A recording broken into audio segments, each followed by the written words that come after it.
So what about the solo board gaming club? As a board gaming enthusiast, one of the things that I enjoy, and this is true also of wargaming and role-playing games, I love the narrative.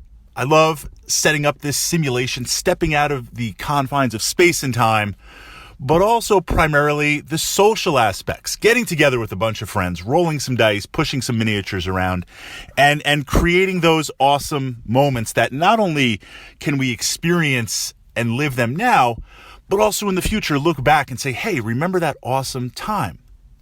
But being a gaming enthusiast, a board gaming enthusiast, there are also times where work, responsibilities, and life prevents you from getting together with friends or making it to the gaming club or gaming store for a while.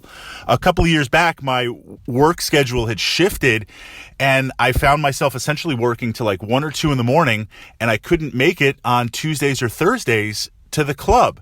So my hobby, my wargaming hobby shifted for those couple of months to painting miniatures, always a good thing, and my board gaming hobby shifted to completely solo playing. And I have to say, certainly, this was the shift into realizing that this solo board gaming club of one, there's something to this. And before that, I had played board games solo really just kind of as a way to learn the rules. I mean, I knew it was out there, but I didn't really have a reason or a need to do it. And I would set them up, work through the rules, see how things play. This way, when I bring it to the club or do a demo, I have an idea. But for those couple of months jumping in, I found that I really enjoyed playing solo. And there were many interesting aspects that, while I enjoy the social aspect, were kind of better in some ways. And it's been interesting to see how the hobby and the community, the board gaming community, the board gaming hobby has evolved, where now solo is a defined and definitive way to play board games. And there are some of us out there in the community that certainly we connect through YouTube and forums and BGG and interacting that way, but the plays are solo. So in the comments, what makes for a good solo experience? What can we do to make a good solo experience? And do you consider yourself primarily a solo board gamer? The number one thing in terms of experience is the narrative and the visuals of the game. Now, this is, of course, subjective. If you look at my gaming shelf, there's a lot of dungeon crawlers on there, and you've been following my channel, you know I love dungeon crawlers. For you, it could be sci-fi or other types of games, card games, board games, miniature games. Knowing and understanding your player personality and the type of game that you want to play, that you want to enjoy. The components, I find, are also very, very important solo, a little bit more important than playing with a group. Components that miss the mark a little bit or are a little bit more Spartan. If it's with a gaming group, I don't tend to notice that as much because there's 5 or 6 of us around the table, we're rolling dice, we're having fun. But the definition of playing solo means I'm playing at my own pace, and I'm immersing myself into the board game. Perfect example would be Nemesis. I mean, the components are great. The artwork is great. When that is set up and playing that solo, it is really, really an amazing, amazing experience. Now, I could take that game and put the miniatures aside and use little tokens and cardboard pieces. I mean, the mechanics are the mechanics, right? But the visuals are what pull you in. So I tend to look a lot more at the visuals. Now, how that plays out, of course, depends on what you like and your personality. The game itself, the advantage that I find to playing solo is I'm at my own pace. I can set the game up.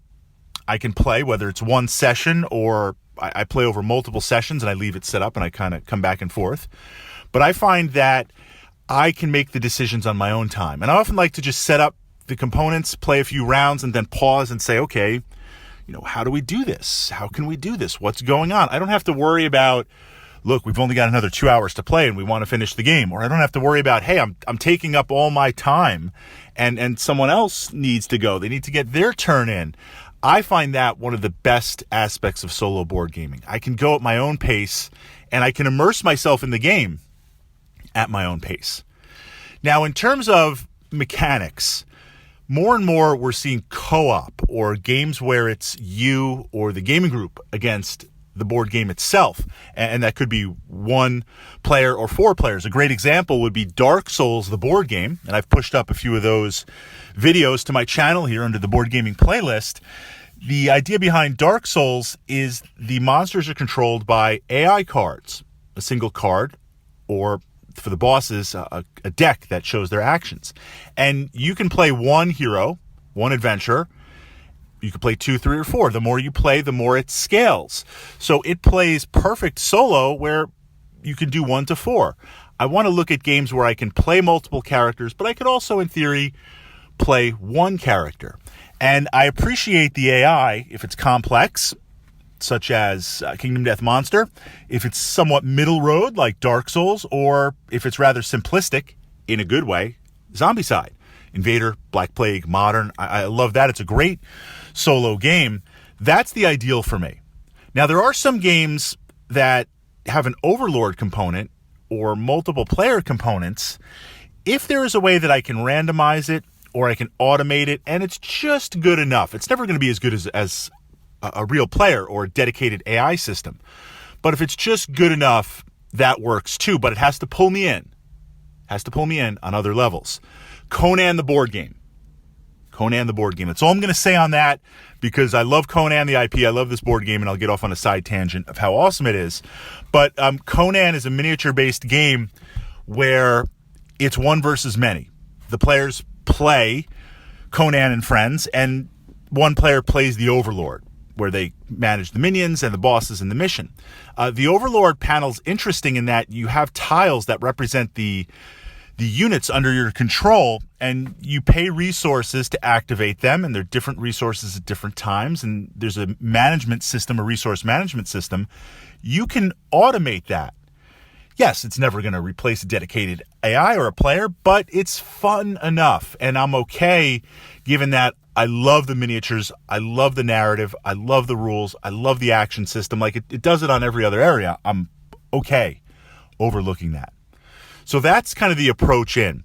The main thing I recommend, if it's possible, when I solo board game, I like to have a dedicated spot that I would set up and I would just play. And the biggest advantage of solo board gaming is that you can get into some really, really nice campaign games. You can get into some really, really deep play games, set it up, play it for an hour or 2, play it for 10 or 20 minutes, and then come back, revisit the next day, 2 days later, a little while later. You can't always do this in a gaming environment, especially if you're in a store and you can only play for 3 or 4 hours. You could pack and unpack the components, but I find that's a real advantage and something that I want to take advantage of, where I can play a really, really long play game and get into it. And then when it's completed, step back and see, wow, look at what happened. Look at what I did. Look at that experience. So your thoughts, solo board game recommendations, and agree or disagree that now this is no longer a subcomponent of the hobby. Solo board games are a big, maybe 50%, maybe more of the hobby. And more games, both retail and Kickstarter, are addressing the fact that you could play against the game. You could play solo. I kind of see it like old school console games where you played against the game, as opposed to networking community now, which would represent the board gaming community where you bring it to play at a store. But definitely a viable way to explore and play board games.